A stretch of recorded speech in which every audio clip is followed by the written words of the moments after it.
Thanks so much for joining us for another episode of Enlightened Conversations, where we invite our hosts and guests to share their views on the world, work, and their personal lives in an enlightened way.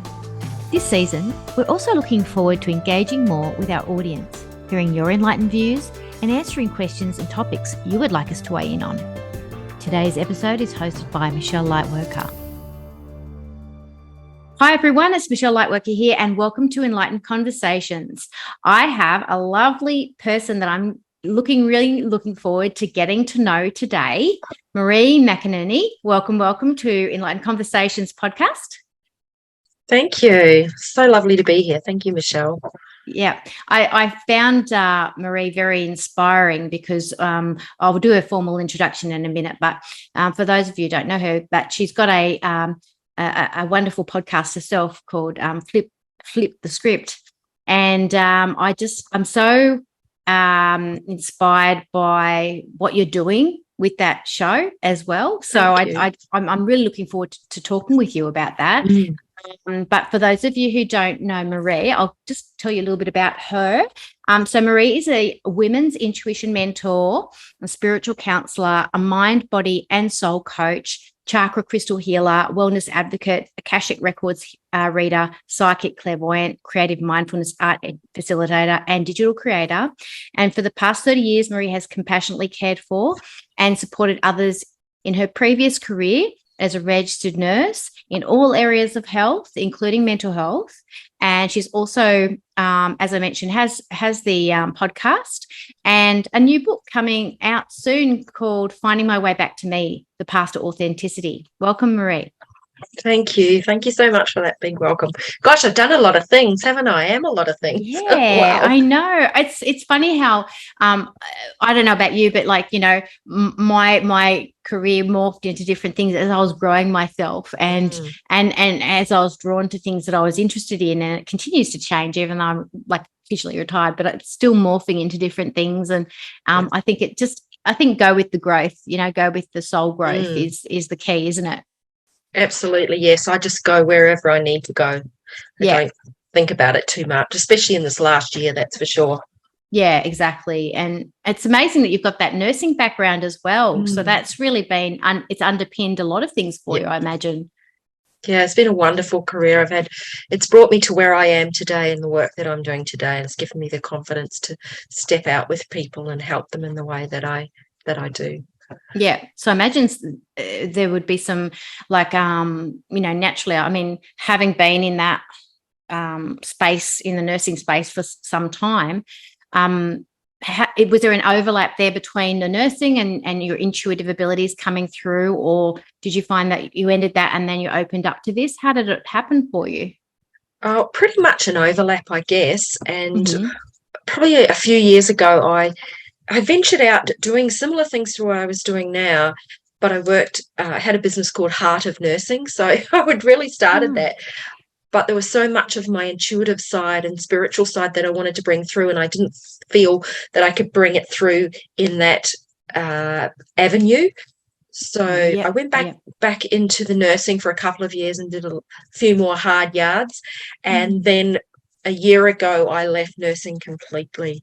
So, I've always been intuitive in that way, but just the last year really fully stepped into my power, so to speak.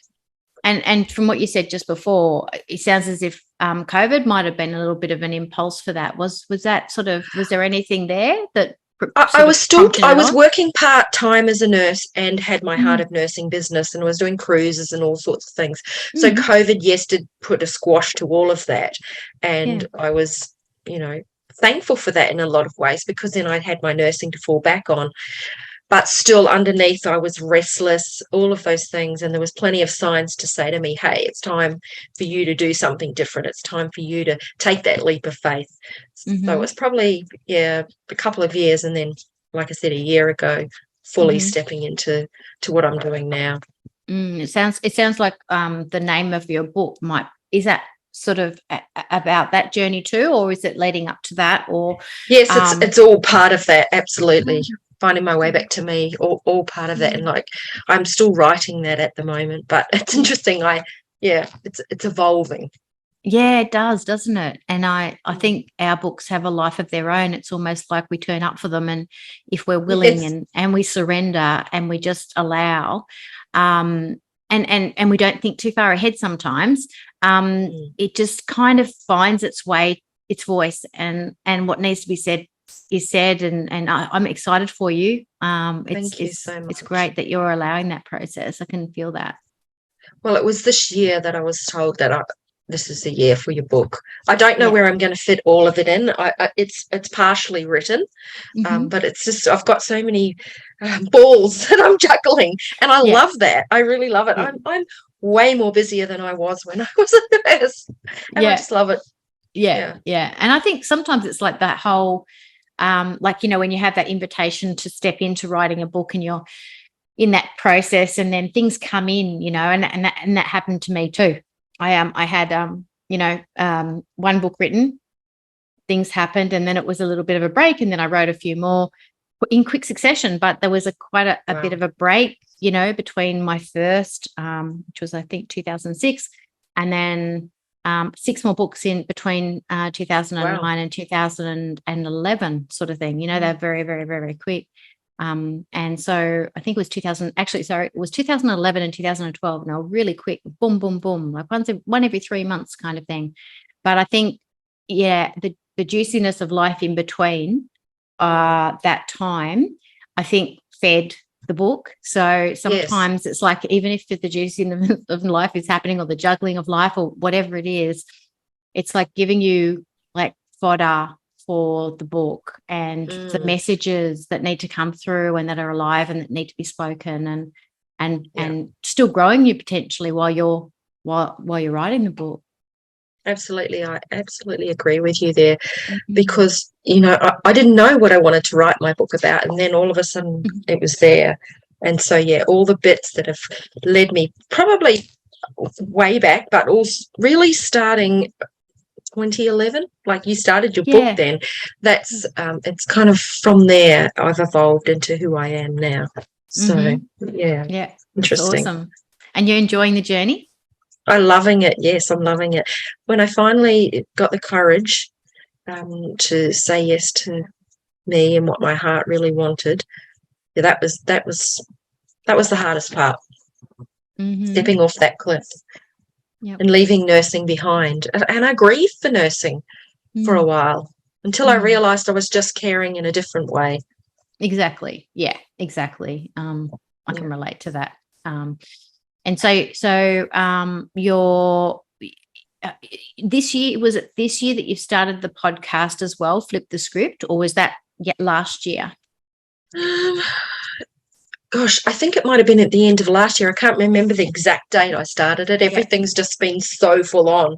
But it hasn't been long. I've had about 13 episodes now. So, I saw that. And the topics look great. And I've got a little I copied a little like snippet of what it's about, and it's about conversations with people who have flipped the script and overcome hardships, obstacles, and life's daily challenges, and who now live life on their terms, trusting their hearts and intuition.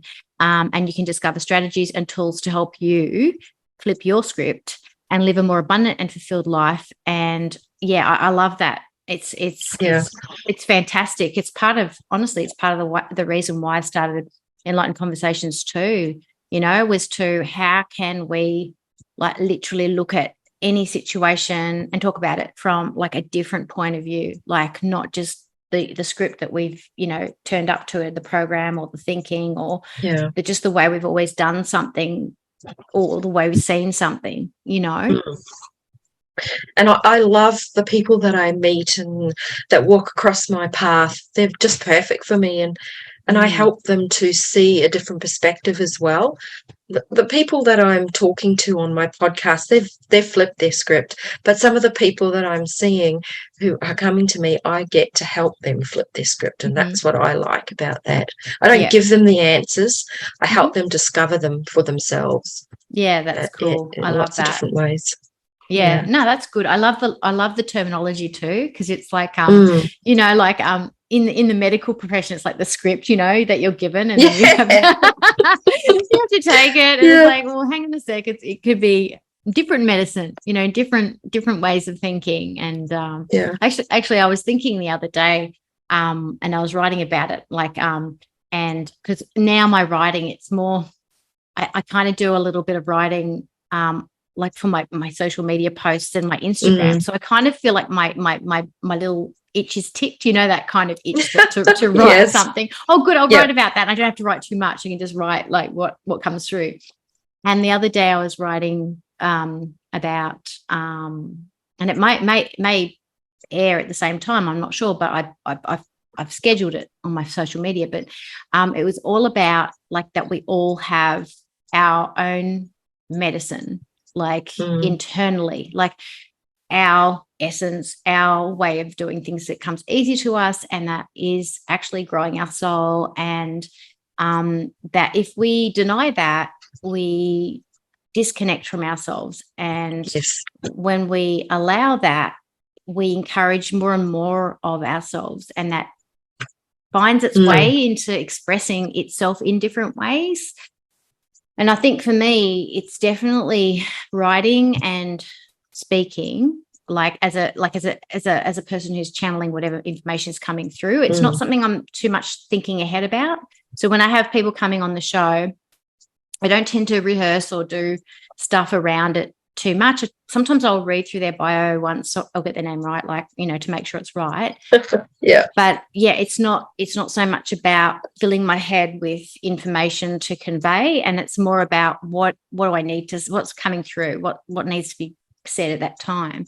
And it has, and I can relate to you in so many ways because of all the like little different areas that you've gone into as well. So, even the I think it's more authentic that way, isn't it, when you're just having a conversation with somebody. And you were talking about the soul essence. One of the things that I've got coming up is a soul medicine for women's retreat in Hue, Vietnam in May. So we've got 30 places for people to come. So we're doing that. So I'm really, really looking forward to that. And people say, well, what are you doing with that? Well, at the moment I'm just sitting with that, and whatever will come up will come up. I don't worry about those things too much. Just kind of what you were saying there.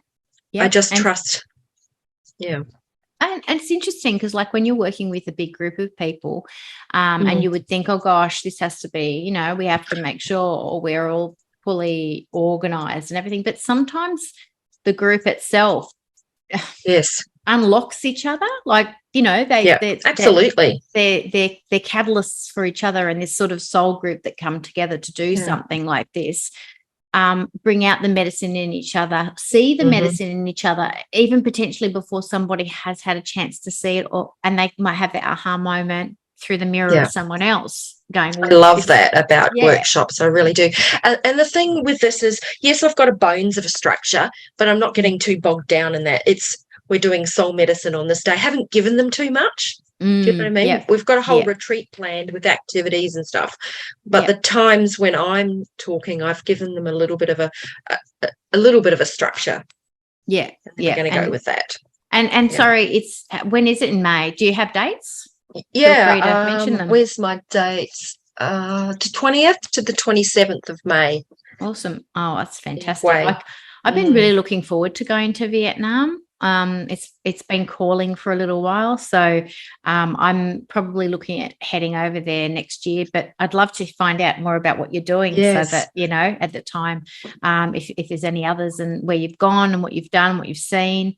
I do feel that there's a bit of travel calling me to to activate things in another way, going from in-person consulting to teaching big groups and things as well, but then just stepping into more of the producing and then I'm physically more called to be going elsewhere, so it's kind of an interesting time for me at the moment. Just how exciting for you.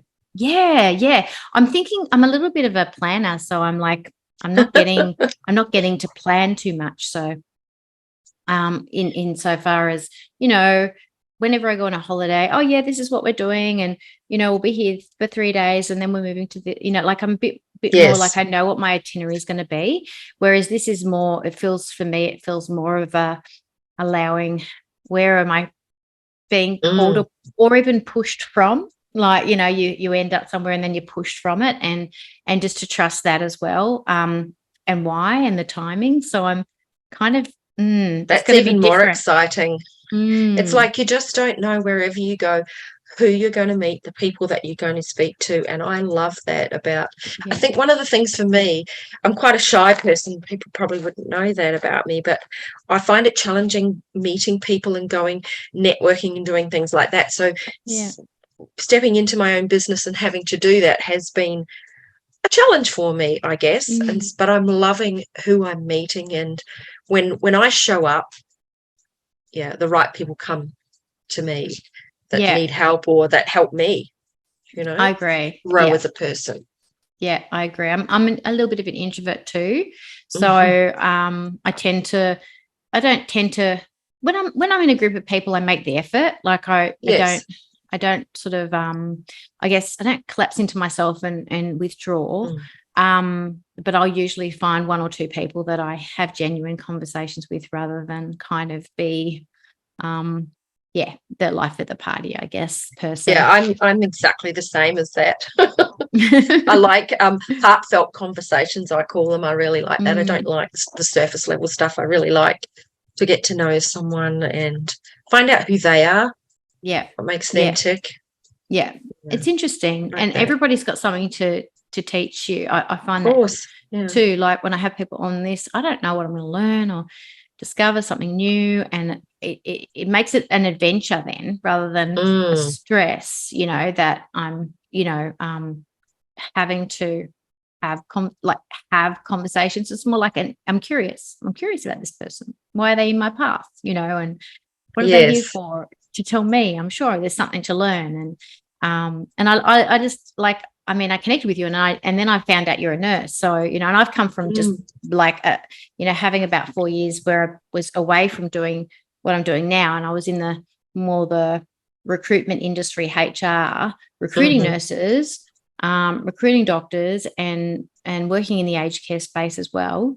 And learning a bit how all that works and how the system or the systemic nature of lack of resources and lack of valuing our medical professionals has led them to disconnect from their intuition. Like I actually saw it in action.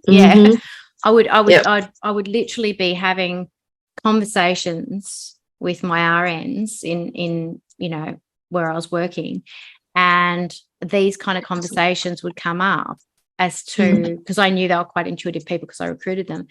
But then I would be speaking about those challenges and what is getting in the way of that being maintained for them, so that they can maintain their equilibrium, feel good about their choices, make sure that the patients are taken care of. So wow. See, I didn't even know that about you, and then you came on. It's like, wow, there you go.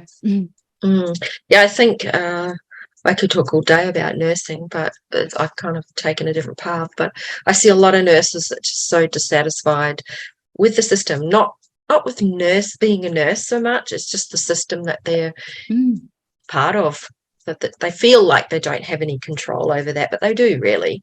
They just don't know it. So, I love working with nurses, especially. Yeah.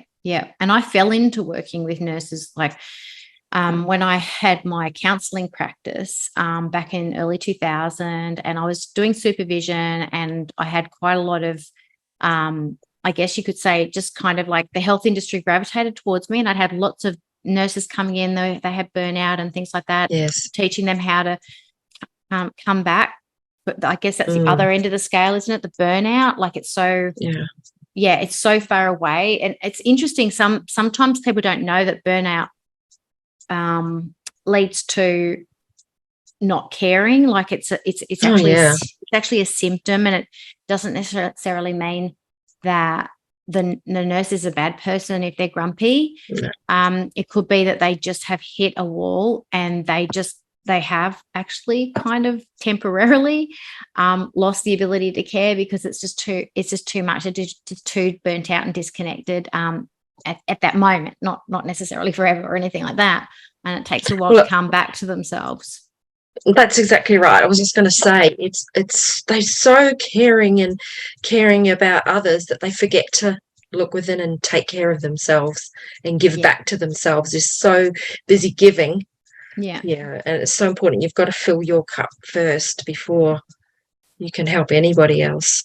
Yeah, I agree, 100%. And and so what sort of fills your cup? What would you say is the juiciest thing you feel like that you could do to fill your cup?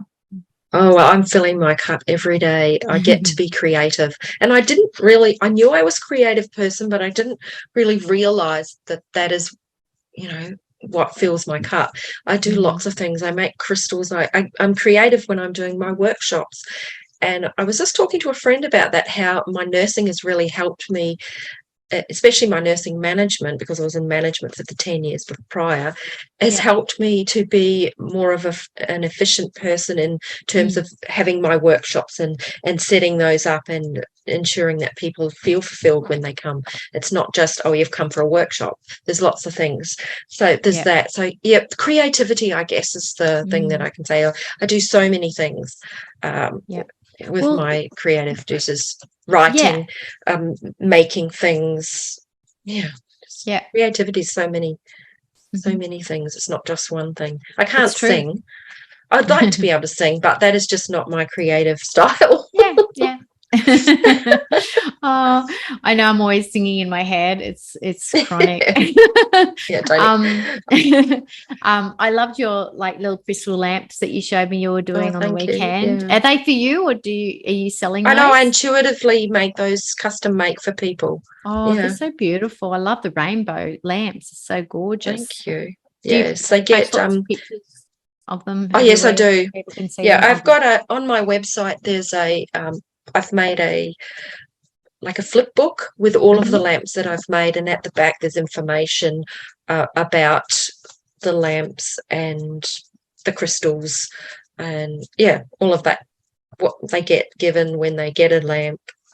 I'm just preparing at the moment for our Bundaberg Businesswoman Twilight Market, which is next week. So I'm making a few lamps to sell there as well. Most of the people that buy them, they're drawn to them anyway. So the ones that I have sold that I haven't intuitively made for someone, they've gone to the right person. You've got to trust that. You absolutely do have to trust that. If it's, and crystals choose there, I think, because I've integrated crystal guardianship into the courses that I've taught as well. I take that seriously. And I just think, no, I know crystals, if they're ready to go, I give them away. I don't have any monetary attachment to crystals. Mind you, there's some pretty big ones here that I'd like to keep. But, I'm sort of more from the point of view of they know where they're best they need to be service. And you got to trust that. And I'm absolutely a crystal lover, though. I wonder how I'm going to go. I think my crystal loving also extends into rocks, in general. Oh, yes, I love them too. I could find, seriously, I went to the Granite Belt, came back. It was just for a weekend. Came back. I was just I wouldn't say high, as in a weirdo high or anything like that, but just so happy, ridiculously happy. And then I went up to Yeppoon and there's Great Keppel Island and stuff like that. And my husband has a jet ski, so we're kind of going between Yeppoon and Great Keppel and it's beautiful on Keppel. I love it. Yeah, so nice. Yeah. And there was they spoke to me both in Yeppoon and on Great Keppel Island, and they were just so that kind of stuff is just it just fills my cup so much. And it doesn't cost, it might cost something to get there, but it doesn't actually cost anything to sit there and just kind of take in whatever. Yeah, the nature and beautiful. I love nature as well. Yeah. But the crystals are a big part of my life and working with them. And I don't know how I kind of just fell into that. I bought a lamp somewhere and I thought, you know what, I could do this. I love crystals and I love working with crystals. And I thought, well, I could do this and make them for other people, but I wanted to be different than where I got mine from. It wasn't, it didn't feel special. I mean, it was special, but it didn't feel like my energy goes into this as well. Yeah. It's like cooking, like your energy going into the food. Yes, it's like exactly. energy going into creating it for somebody. Or if it's not that person, like you said, it will that energy was needed to the right person. Yeah, and I also give them a handout with it, beautiful, with the picture of their lamp on it, tell them how to connect with it, tell them all about the crystals that are in it for them, and they get that as well. So it's very personalized. And I do that with my readings as well. When people come to me, I give them a PDF handout of that afterwards. They also get gifted with crystals and a card. And I use my cards. I've got, I'll just grab them, feminine power cards that I've created. Oh, go you. Let me have a look at that. Oh, pretty. Lovely. So I'll just pull one for you, shall I? So, I do that with the readings, and they get a beautiful PDF handout that gets sent to them. Thank you. All I need is within me. Oh, lovely. Thank you. It's beautiful. Yeah, so I've got those, and I've also got some essential oil ones that I've done associated with the chakra. So as you can see, I've been very, very busy, and this is creativity as well. So anything that I can do that's creative, that really feels like my heart. Yeah, and it's so interesting because like we were just talking about the medicine within us and finding that and tapping into that, and that card is just spot on, like completely spot on and confirming exactly what we're talking about. Anybody listening here, yes, I just want you to know that, like, even if you can't see it, it's not obvious to you, or what have you, potentially it's under the layers of the onion and it needs to be revealed, and that's okay. And just to trust it's there, and if you need some help along the way, then you'll be guided to the right people that will speak to you. It will speak to your heart. You will know. You'll feel safe, and you will know, and it'll be the right thing for you. Yeah, absolutely. Yeah, so that was the question about what lights me up. There's so many things that do. My family, my children have all pretty much left home. Just got one daughter here, but that gives me, and that allows me the space to be able to grow and expand in the way that I have been. And I have a very supportive husband as well. He's hugely supportive and very much awake as well. So yeah, that's good. Yeah. Oh, that's good. It's good to have somebody that supports you, but builds you up and believes in what you're doing and affirms you and validates you. So very special, because I know a lot of people who are listening might feel challenged by that they don't have that support around them. Yes. And, I don't take it for granted, like, at all, that I've got that too. And I feel like, sometimes, I did, I had to kind of take those steps, put myself first, believe in what I was here to do before I actually attracted my husband into my life. But that was a while ago now, back in 2007, but I had to take those steps to really back myself. Sometimes you do have to do that, and then you attract the right person who will continue to back you. It's kind of interesting though, because how I said I wrote that book in 2006. In that book I was writing like my principles, like my 12 principles that I live, that were channeled through from Archangel Michael back in 2005.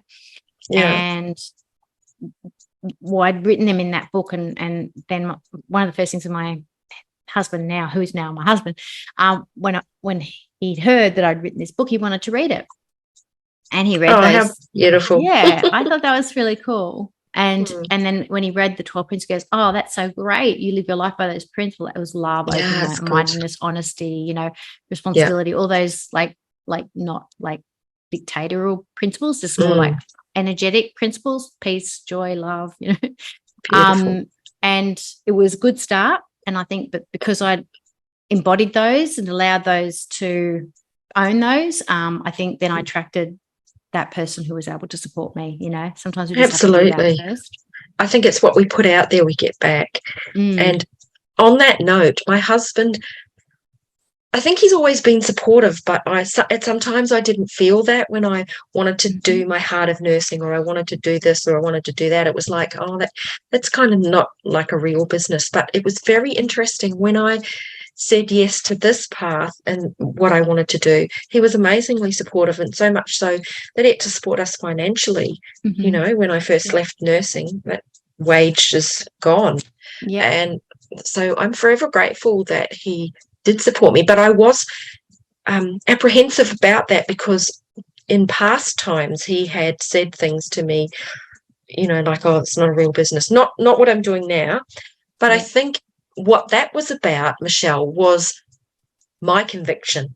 Yeah, he I'm could getting see that I wasn't serious about what I was doing, or I didn't believe in myself, all of those things.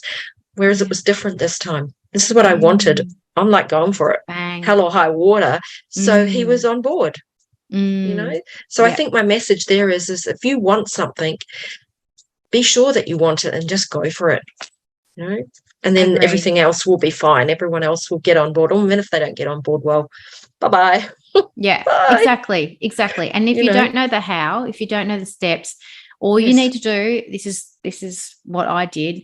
You just take one. You just ask for the guidance, and then if something feels right, it doesn't matter if it's right or wrong. Don't worry about that. But if it feels like it's something you need to do it, and then you'll soon find out if you've got it correct or you've got to do something. You know, like don't do nothing. Like do something, because otherwise it's kind of denying that soul medicine, really, I think. And exactly. So it's do something, and then you'll be shown. Don't get caught up in especially if you're a planner, don't get caught up in the how. Have to do this and then that and then this and then that and then this, you know.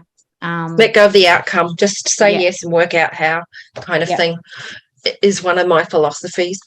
The other thing too, in finding my way back to me, this is the journey. Like when I first had this business, I called myself Cleansed and Energized. My son said to me, Mum, it sounds like a colonoscopy. I'm like, okay, there's a correction right here, folks. And that's kind of where I was working in nursing, doing endoscopies and things. So I thought, yes, my oldest son says this to me. But I kept the name for a while, and it's still in the background there. Then I just went, you know what? This is me. So that's my business name now, Marie McAneney. Yeah. You know, that took a lot of courage to do that, but I had to laugh when my son said, oh, Cleansed and Energized, Mum, sounds like a colonoscopy. Yeah. No, that's that's great. I love that. And I think, in order to all we have to do is listen, and sometimes it may feel ouchy, or it might feel like a bit of a, I don't know, uppercut from people when they do that. I had a family member sort of see me, I don't know, on something many years ago. I probably still do it a lot now, but I just remember them saying, you say a lot, you know. I was going to say the same thing, because I go to Toastmasters, and that's one thing that you get. Yeah. And sometimes I know, and sometimes the best channeling comes through when I'm umming, so I kind of just have to go with it. But like, I think, you know, we get those messages to do things, you know, or even look at what we're doing and why, that we don't get that until we do it. So it's kind of like no one does it perfectly. It's all good. You don't have to wait till you do it perfectly to start. It's and that's a very great message, isn't it? I went along to a social media kind of strategy kind of course that I did, and when I did that, I was like looking at, well, who am I? Like, people ask me, who am I? And I'm thinking, well, who am I? What do I do? I do all of these things, but who am I? And that particular $39 course allowed me to explore who I really was, ask my friends. And I had I do oils and chakras, and one of my friends said to me, Marie, you are so much more than oils and chakras. And then I'm like, oh, okay, who am I? And that is where I explored that and landed on where I am now. Yeah. And like you said before, that might change. I might, you know, I've got lots of hats that I wear. But who am I? At the essence is somebody, a women's intuition mentor, someone that helps women step into their personal power by trusting their intuition. And it doesn't have to be any more than just that for me. That's who I am. And I've got lots of avenues by how I do that. And that just resonates with me. And I think once it resonates with who you are, then that's going to show on the outside to other people. Yeah, absolutely. Yeah. But it did take, it was a journey to get there. Yeah. Cleansed and energized and all. We had a laugh about that. My boy, who hardly says boo, said that to me. But it's good. It's got you to a catalyst for you to own your name and to, really step into my power. Step into your role model that for people as well. And do you find when it comes to the intuitive side of things, do you find that when you have clients come to you or even a group, do you find that there's usually sort of a common challenge people are having with accessing their intuition? Do you find any trends or they even know from the week answers. to week? You know what I say to them? The first thing I say to them is that you have the answers. You just don't. You're coming here for clarity, confirmation, all of that. They know the answers. I just help them flip their script, I guess. I help them look at it with a different perspective. So, and partly the reason why I can do that is because I have done a coaching course as well as part of my journey. So I use those tools as well. But intuitively, I think that the people that are coming to me are the ones that are ready to flip their script. Yeah. They're ready, but they just don't know how. They need permission. And I kind of give them that. And it's in a safe space. Give them some food for thought, I guess. So there is a common theme there. Whether that's going to change for me, I don't know. But I just sit there and I just trust that the people that are coming to me, that come to my workshops, that come to my retreats, that meet me are the ones that need to come across my path. And I never worry about competition. And I heard you talking to someone on your podcast about that. There's no competition. We're just one. Right?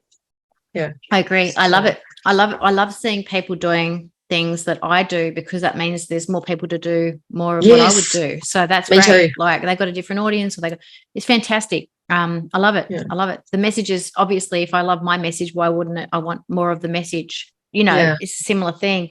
I can't see that as competition. I just see that as a celebration. Totally. And that's all it's International Women's Day tomorrow. And that's what we were talking about today. What does it take to be an entrepreneur? And the lady was talking to today about grit, courage, compassion, so many things. What does it take? And I thought about that, and I thought, you know what? I have got grit. I'm here. I'm in the trenches in so many ways in my life. Actually, it's going to be a part of my book now, I think. But chapter on grit. Yeah. And people have that in different ways. They do. And one of my principles that came through from when I was channeling them through was discipline. And I was thinking about discipline today, actually. And I was actually thinking about discipline is because I've got some physio happening with my shoulder, and I have to do them every day. And I was thinking about discipline in the context of turning up for something that you need to do it, but you don't kind of enjoy it. It's not something, I love this. This is fantastic. I can't wait to do these exercises on my shoulder that are somewhat I have to gauge when it's too powerful and stop, That's my bookkeeping. I don't enjoy bookkeeping. I think discipline is like just simply turning up for something that you don't really want to do, but it's good for you. And it's it's building something for you, whether it's that muscle or if it's that feeling of that weight being lifted once you've done your bookkeeping. How when we clean our house we always feel so much better, but we put it off. But it's like turning up for those things that we know are good for us in some capacity, in some way, shape or form. And it does take a bit of grit to push past the resistance of putting it off. But ultimately, discipline's actually a loving thing because it's loving us into being a whole person. You know, it's just sometimes we'd rather do this than do that. Totally. When you talk about as you were talking about that, I was thinking about a book I read called Eat That Frog. Have you heard of that book? No, Brian Tracy. He talks about that. It's a very small book, but it's one that I would recommend people if they do procrastinate and they put things off. It's called Eat That Frog or Eat the Frog by Brian Tracy. And he talks about that. Do the thing that you don't want to do. Just eat it. You know? It's so good. Like, it helps me think, I'm just going to eat that frog today. And often, like, I know they do, like in time management, they do MITs or most important tasks first, but sometimes I find if you do the most difficult task first, you have more energy. Sometimes when I'm in really big resistance, I just do any tasks, but what I have found to be more rewarding is get that thing you don't want to do out of the way, and you will be singing the rest of the day with all your other tasks rather than doing your other tasks and then feeling really guilty because you know you've got to do that one. You keep putting it off. It kind of adds a heaviness to the whole day. And I think so, like, we can trust our intuition like in detailed form. You know, like to really go, okay, intuitively, what am I being prodded that I've got that will be better for my energy overall. Like yesterday I did my exercises at the end of the day instead of at the beginning of the day, and it was so much harder. Like it was so much easier this morning because I got them out of the way, and I'm like, oh, thank God I don't have to do them again today. And, you know, when you were talking then, I was about to say it's all about energy. And when we've got that, like, dense energy of thinking about that stuff that we don't want to do, if we can just eat the frog, get rid of that, we just lighten up our energy to do the other things that we need to do too. Exactly. That's exactly what I was sensing. And I've never, ever felt that, I don't know, I've never really had this conversation with anyone about this ever.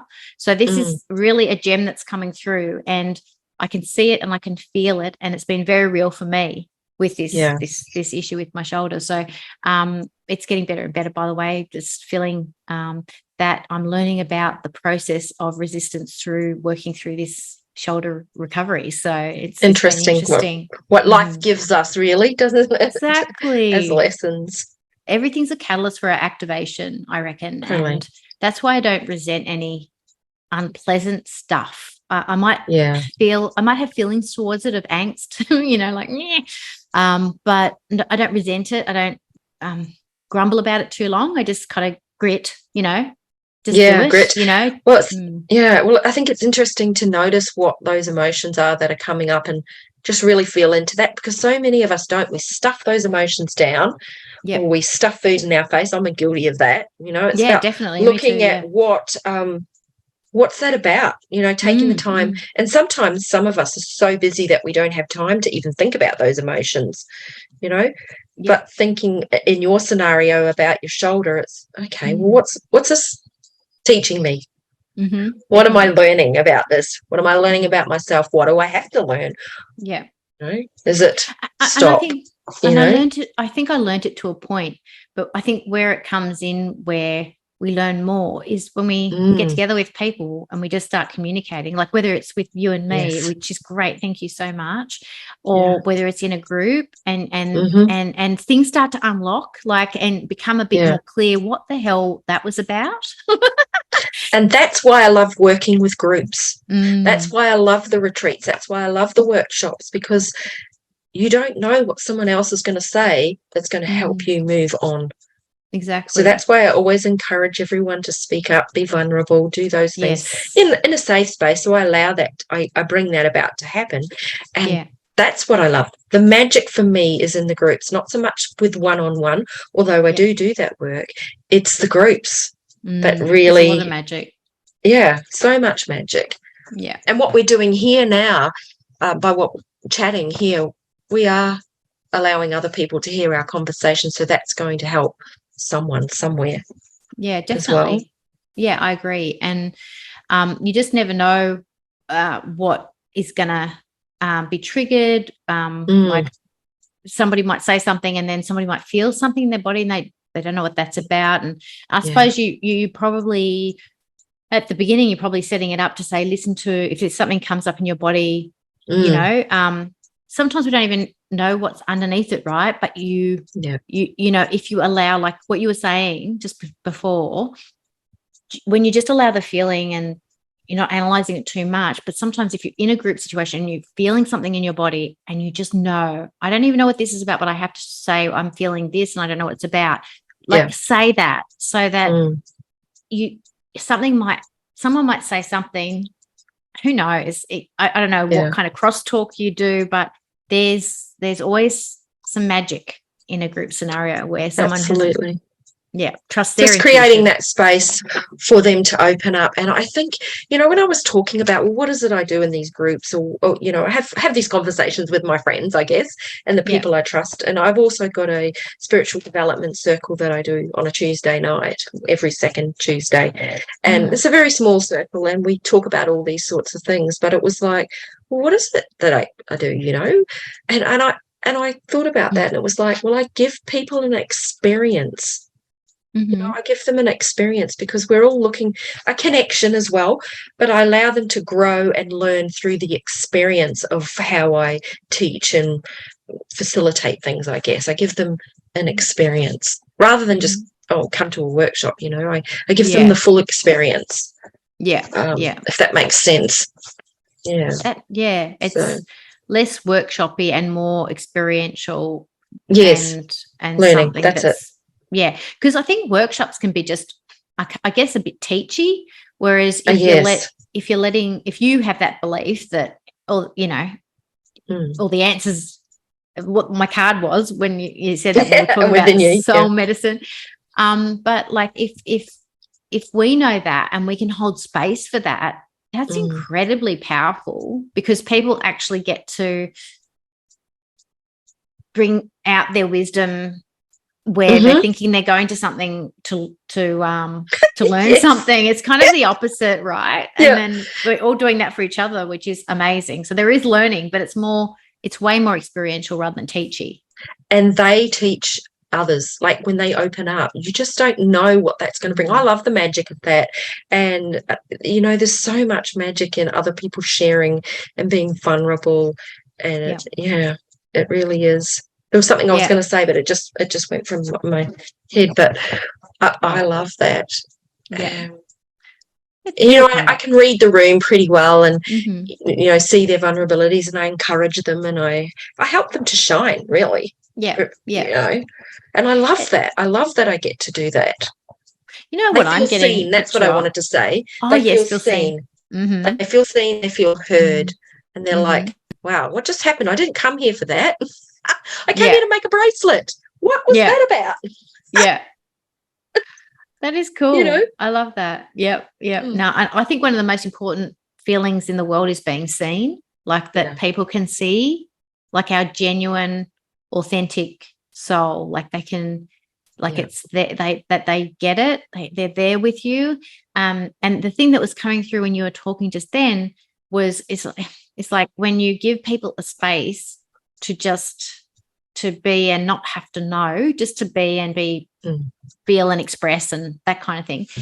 What can happen is other people's like, even though all the answers like exist within that person, but what I'm saying is like as a group that person who's unlocking but not quite there yet, other people may see them like they're getting their intuition like activated. It's kind of it's hard to explain, because you obviously want to promote people like, you know, getting in touch with their own soul medicine. But what I'm also getting is other people's soul medicine is being activated because they can see their intuitive side hasn't got the barrier there that person has, and so they're actually unlocking their soul medicine at the same time. And you know what? I don't tell them the workshops are about that. I give them other names like, you know, beaded crystal workshop, crystal, beaded chakra work, all those kind of workshops. There's very crafty workshops, because I think playtime. creativity is such a wonderful expression of Yeah. expressing your intuitive side, you know, and I love that. So I just sit in trust that I just go, does that feel right? Yep. Does that feel right? No. Okay, don't do that. You know, because you've got to be discerning in what you do, because for me, I'm only one person. Yeah.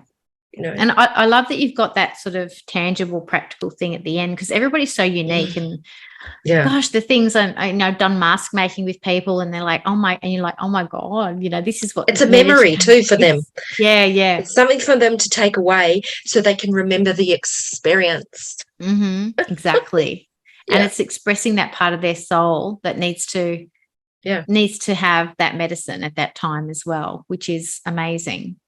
That's right. It's hard to just given me when you're there. A few aha moments, because really what I do is soul medicine. You know, and when I was working in the nursing space and doing those workshops, it was soul medicine for nurses. So it's not doing anything really different. I just have more permission to be more of my real authentic self with my spirituality, because in nursing, although they wanted that and I gave them a little bit of that, I just didn't feel, because the workshops I was doing then was more around their professional development, so they could claim that.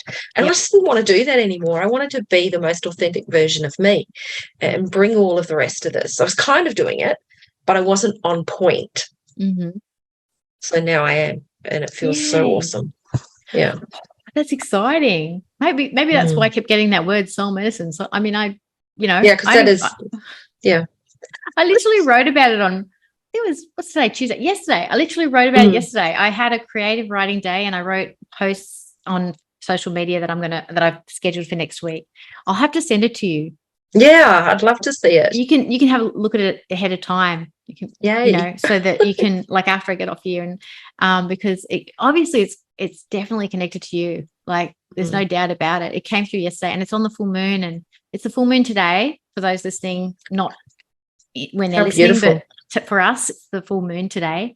So obviously it's cracking open that soul medicine wisdom for everybody who's listening to this, who feels potentially in the dark or disconnected from it, has no idea that there's so many ways to there, so many pathways to there. And through creativity, play, sometimes just letting your guard down. I always used to find that sand play was really powerful for people. And and just the symbology of that, and just playing with sand, and playing with, like, making shapes, and playing with, you know, putting crystals in the sand, and what's that one doing over there, and what's in relation to that, and just not even talking, and just letting somebody just do a whole sand tray and a whole thing. And then you just look at it and go, wow, what is that? And they're like, oh, well, this is that. And they start to tell you. It's so beautiful, isn't it? Children do that so well. I've got a beautiful friend here named Kay Shelton, and she does mandalas in the sand and does beautiful mandala readings in sand. She'd be a wonderful lady to have a chat to. She's just beautiful, following her heart. And she lives here in Bundy too, but she goes out to the beach, because we have the beach here, and these beautiful mandalas. I went out one day with my, what's that thing called, drone, and took some photos for her. Oh, beautiful. There's so many beautiful people around, just living their, you know, following their true north, doing whatever they can to help humanity open up and follow their soul medicine. Really. There is. And I think too, like, if we find ourselves collapsing into doom and gloom, because I mean, there's a lot of negativity around the, you know, certain aspects of countries at the moment, and people. And I'm not saying turn a blind eye, because it's good for us to be informed, and then I know for me to feed good, like, energy out there for all that. But I also do believe that the more we look for amazing people, and find a way to connect with them in whatever way we can, whether it's commenting a nice thing on what they've done on social media, or like I messaged you and said, hey, I'd love to have you on the show, or you know, finding ways to connect with people. What happens is, I think we start to turn around our view of the world, when we're looking. Oh, there's so many beautiful, wonderful, gorgeous, heart-centered, talented, incredible people doing incredible things. So it's just it's just where we're looking, isn't it? Where our Absolutely. And when I wanted to get back into, because I did cruises and I did all those things pre-COVID and all of that, when I wanted to do this for my now business, I met a beautiful lady at BBWN. Her name's Trish Close. She's a personal travel manager, and she told her story, and I went, oh my goodness, I'm so aligned to you. I need you to help me, and we need to collaborate. So that's what we've done. And I've collaborated with another beautiful lady, her name's Tina Dimes, and she has a beautiful shop here called Nature's Emporium, and she's a yoga teacher. And the three of us are putting this cruise together. I mean, this retreat in Hawaii together. I just said yes and went, okay, let's just figure out how. And it's just happening. Beautiful. And I think that's, you've got to take that step. But I wouldn't want to be doing this on my own. I'm doing it with others. And how much more beautiful is that going to be when we've done this together? Oh, I think absolutely. It's just so powerful. It's beautiful. And so where can people find you? Just your whatever the easiest place is, name one. I guess mariemcaneney.com.au really. And you'll find me on LinkedIn under that. You'll find me on Facebook, Instagram, just under my name. And it's so easy, better than cleansed and energized. Yeah, and it's MARIE for Marie, and then McAneney is MCANENEY.com. Very good. Yes, I did commit that to my memory. .com.au, very important to have the AU at the end. Well, it's been an absolute joy getting to know you, all the beautiful work you're doing, and I'm pretty sure you're calling it play because I can feel it in your energy. And it's filling your cup, and I'm just excited for you. I'm excited for the soul offerings, for that medicine for people to unlock in what you're doing. I'm looking forward to seeing how it all goes for you and hearing about it and seeing the pickies and maybe connecting with you and finding out where's good spot in Vietnam. Oh, yes. Well, I've never been to Hawaii, but they say it's beautiful there. So I think we picked a good place. Thank you so much, Jess. And I'm really looking forward to having you on my Flip the Script Body, Mind and Soul podcast. I just can't wait to offer that opportunity for you so my listeners can hear your story. Thank you. Thank you. More than happy to. Thank you so much for the invitation. And everybody, thank you for joining us today on Enlightened Conversations. We look forward to seeing you next time, hearing from you. If you have any questions and want to bring them to the table, we can certainly address them. And thanks for being part of the energy of this soul medicine unlocking. That's what it feels like today. Bye for now.